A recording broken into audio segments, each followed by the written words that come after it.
Hello' students, আজি হৈ যোৱা তোমালোকৰ নৱোদয় বাছনি পৰীক্ষাত গণিতৰ পেপাৰখিনি কিনো উত্তৰ হয় সেইখিনি আমি এই ভিডিঅ'ৰ জৰিয়তে ডিছকাছ কৰিম।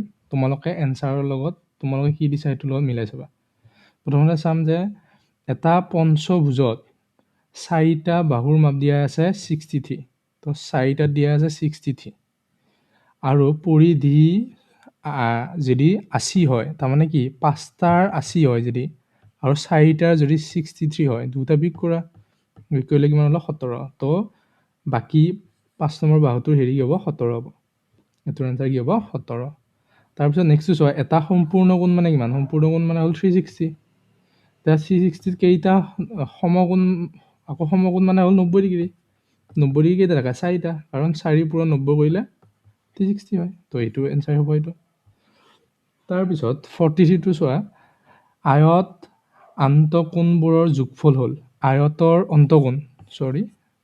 অন্তঃকোণ মানে এইবিলাক, এটাত 90 ডিগ্ৰী থাকে, 90 ডিগ্ৰী, আৰু 4টাত কিমান হ'ব 360। তো এইটো এনচাৰ হ'ব।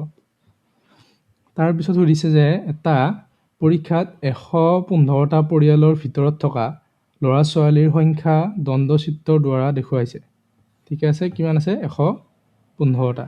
তাৰ ল'ৰা ছোৱালী নথকা পৰিয়ালৰ সংখ্যা কিমান হ'ব? ইয়াতে আমি টোটেল এতিয়া নথকা পৰিয়ালৰ সংখ্যা কিমান আছে ইয়াত, আৰু ল'ৰা ছোৱালী কেইটা আছে? 1, 2, 3, 4 এনেকৈ আছে। কিন্তু আমাৰ ডাটাত কিমান আছে? 115, হয়নে? এতিয়া সুধিছে ল'ৰা ছোৱালী নথকা, তাৰমানে শূন্যতা থকা সুধিছে। শূন্যতা কেনেকৈ গম পাম? এতিয়া গোটেইকেইটা যোগ কৰা। আমাৰ ইয়াতে কেইটা আছে? এটা হেৰি থকা কেইটা আছে? 20টা পৰিয়াল আছে। তাৰপিছত দুটা থকা কিমান আছে? 30টা। 3টা থকা কিমান আছে? 35টা। আৰু 4টা থকা 5টা। যোগ কৰা, পাছত 0, এটা 3, 3, 3, 9। তো আমাৰ 115ৰ পৰা 90টাৰহে ইয়াত হেৰি আছে, তাৰমানে নথকা হেৰিও আছে। নথকা কিমান হ'ব? 15, 5 গ'ল, আৰু 11ৰ পৰা 9 গ'লে কিমান হ'ব? 2। তাৰমানে 25টা পৰিয়াল এনেকুৱা আছে যাৰ আমাৰ হেৰি নাই। ঠিক আছে, তো কিমান হ'ব এনচাৰ? চি হ'ব। তাৰপিছত চাবা 45ত 1 আৰু 11ৰ মাজত মৌলিক সংখ্যা কিমানটা আছে? 1 আৰু 11ৰ মাজত সুধিছে, তাৰমানে 2, 3, 5, 7 এইকেইটাই আছে। 2, 3, 5, 7। 9টোতো নহয়, তো কেইটা হ'ব? 4টা হ'ব। 4টা হ'ব। ঠিক আছে, তখন 99 আৰু 9999ৰ পূৰণফল হ'ল 9, 9, 9 আৰু 4টা 9 আৰু 3টা 9ৰ পূৰণফল কি হ'ব? তো এইটো সাধাৰণ একদম পূৰণ কৰিলে হ'ল। তো এইটোৰ এনচাৰ হ'ব 9, 9, 8, 9, 0, 0, 1। এইটো হ'ব এনচাৰ।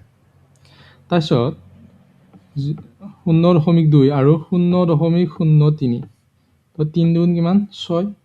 আৰু ইয়াত দুটাৰ পিছত আছে, ইয়াতে এটাৰ পিছত আছে দশমিকটো, তো 3টাৰ পিছত দশমিক হ'ব। এটা আছে 1, 2, 3, তো এনেকুৱা হ'ব। তো এইটোৰ এনচাৰ হ'ব এ। 47ৰ এনচাৰ হ'ব এ। তাৰপিছত 48ৰ 64ৰ আটাইবোৰ উৎপাদকৰ যোগফল হ'ল। উৎপাদক বোল কি হ'ব? 64ৰ উৎপাদকবিলাক হ'ল 1, 2, 4, 8, 16, 32 আৰু 64। এইকেইটা হ'ল ইয়াৰ উৎপাদক। এই গোটেইকেইটা যদি যোগ কৰোঁ আমাৰ কি পাম? 2 1 কিমান হ'ব? 3, 3। তাৰপিছত 3ৰ লগত যদি আমি 4 যোগ কৰোঁ 7 হ'ল। 7ৰ লগত 8 যোগ কৰিলে 15 হ'ব। 15ৰ লগত আকৌ যদি 6 যোগ কৰোঁ আমি, 15ৰ লগত 16 যদি যোগ কৰোঁ আমি কিমান হ'ব? 31। 31ৰ লগত যদি আকৌ 32 যোগ কৰোঁ আমাৰ কিমান হ'ব? 32 যোগ কৰিলে আমাৰ হয় 63। আকৌ 63ৰ লগত যদি 64 যোগ কৰোঁ তেতিয়া কি হ'ব? 127 হ'ব। 127, তো এইটো এনচাৰ হ'ব। 20 আৰু 30ৰ সাধাৰণ গুণিতক কি? যদি উৎপাদক হয় তেতিয়া কি হ'ব? দুটাৰে, তেতিয়া হ'ব 10 এনচাৰ। কাৰণ 20 আৰু 30ৰ উৎপাদক কি হ'ব? যদি গসাউ ল'বা দিয়া তেতিয়াহ'লে এইটো কি হ'ব? 10 হ'ব। ঠিক আছে, তাৰপিছত নেক্সট 6.0 6.082 60.82 আৰু 608.2 প্ৰথমতে এইকেইটা প্লাছ কৰা এইটো 2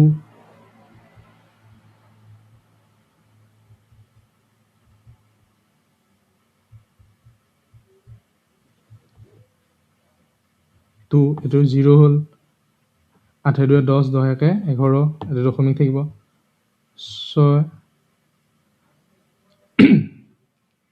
28 কিমান 14 14 একে 15 8 গেল 1 6 একে 7 আৰু এইটো 6 থাকিল তো এইটো হ'ল এতিয়া আমাক কি কৰিব লাগে বিগ কৰিব লাগে বিগ কিমান আছিলে 0.6082 এইটো আমি হেৰি কৰিব লাগিব 2টো অলপ দূৰত থাকিব আৰু 2টো এইটো তলে তাৰপিছত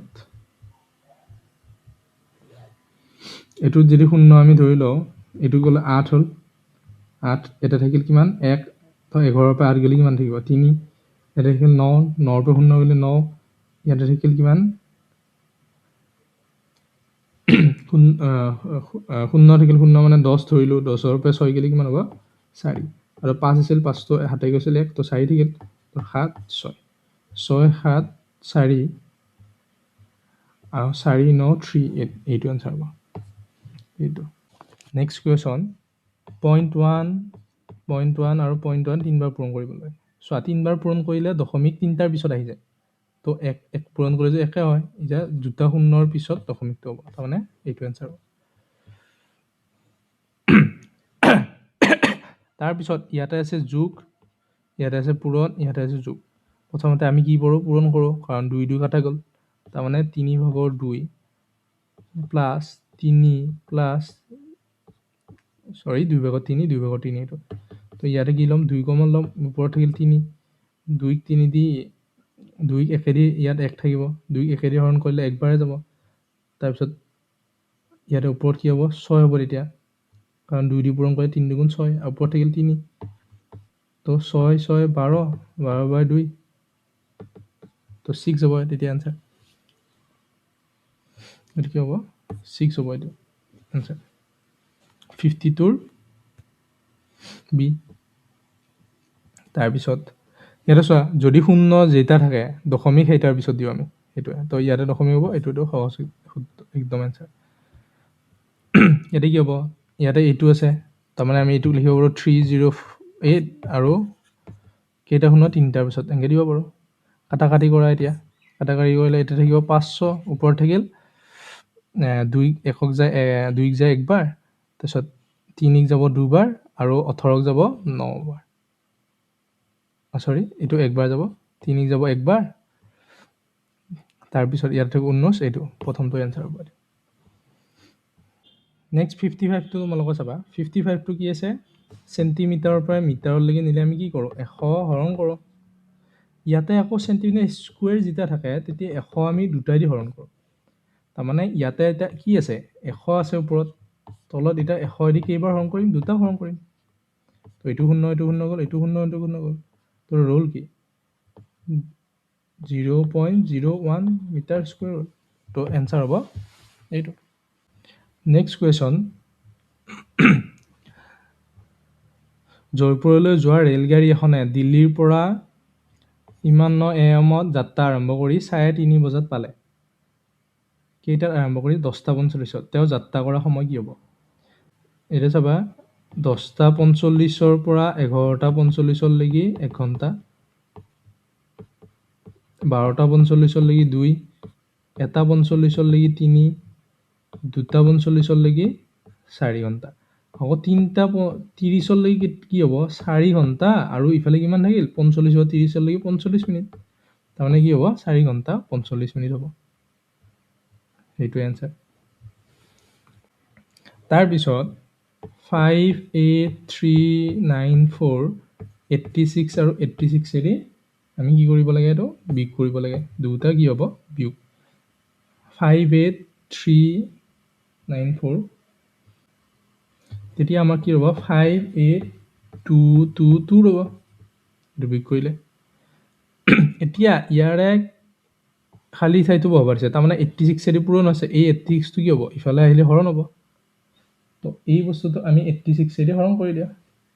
তো 86 যদি হৰণ কৰোঁ এইটো, তেতিয়া আমাৰ এনচাৰটো ওলায় 677। এইটো তোমালোকে কৰি চাবা ঘৰত। তো এনচাৰটো এইটো 677 ওলায়। ঠিকে আছে। তাৰপিছত এটা কণীত 500, এটা বাকচত 500টা কণী আছে, 500 আছে। তাৰপিছত তাৰে 3 ভাগৰ অংশ কণী ভাঙিলে, তাৰমানে 25 ভাগত 3 অংশ ভাঙিলে। 25 আৰু 500 কাটিলে কেইবাৰ যাব, 20 বাৰ যাব। তাৰপিছত 3 20 কিমান, 60, তাৰমানে 60টা ভাঙিলে। প্ৰথমতে কি হ'ল, 60টা ভাঙিল। তাৰপিছত মুঠ 5 ভাগৰ 1 অংশ অতিথিৰ বাবে ৰখা হৈছে। ব্যৱহাৰ কৰিবলৈ পৰা কণীৰ পৰিমাণ কিমান? তাৰে 4 ভাগৰ অংশ ভাঙিলে, মুঠ কণীৰ 5 ভাগৰ 1 অংশ অতিথিৰ বাবে ৰখা হ'ল। ব্যৱহাৰ কৰিবলৈ থকা কণীৰ পৰিমাণ কিমান? কণী এতিয়া কিমান পৰিমাণ আছে, 60, আৰু 5 ভাগৰ 1 হ'লে কিমান হ'ব? 5 ভাগৰ 1 মানে কি, 5ৰ 5 ভাগৰ 1 হ'লে কিমান হ'ব, 100। কাটাকাটি গ'লে 100 থাকিব। তো 100টা ভাঙিল আৰু 60টা ভাঙিল আৰু 100টা হেৰিৰ কাৰণে, তাৰমানে 160টা কাৰণে মানুহবিলাক হেৰিৰ কাৰণে আমি 160টা ব্যৱহাৰ কৰিলোঁ।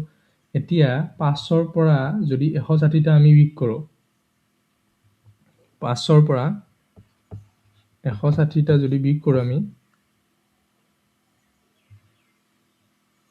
তেতিয়াহ'লে কিমান থাকিব, 340টো এনচাৰ হ'ব। নেক্সট, এখন দোকানীয়ে এটা ঘড়ী 200 টকাত কিনি 40 টকা লাভত বিক্ৰী কৰে। ঘড়ীটো বিক্ৰী কিমান হ'ব? 200 টকাত বিক্ৰী কৰি 200 টকাত কিনি 40 টকাত যদি লাভত বিক্ৰী কৰে, 240 টকাত বিক্ৰী হ'ব। এইটো একদম সহজ। তাৰপিছত এখন ফল বিক্ৰী কৰা দোকানীয়ে 1500 টকাৰ আপেল কিনিলে। 1500 টকাৰ আপেল কিনিলে। আপেলখিনি তেওঁ দোকানলৈ আনোতে 100 টকা খৰচ হ'ল, তাৰমানে তেওঁৰ মুঠ খৰচ কিমান হ'ল, 1600 টকা। যদি দোকানখনে আপেলখিনি মুঠ 2200 টকাত বিক্ৰী কৰে, তেতিয়া লাভৰ পৰিমাণ কিমান হ'ব? 2237 টকাত যদি বিক্ৰী কৰে আৰু 1600 টকাত কিনিছিলে, বিক্ৰী কৰা 6, 3ৰ পৰা 0 গ'লে 3, আৰু 22ৰ পৰা 6 গ'লে 6, তাৰমানে 637 টকা কণী হেৰি কৰিব হ'ব। তো তোমালোকৰ এইখিনিয়ে এনচাৰ আছিল। তোমালোকে একবাৰ ভালকৈ চাই লোৱা গোটেইখিনি একবাৰ।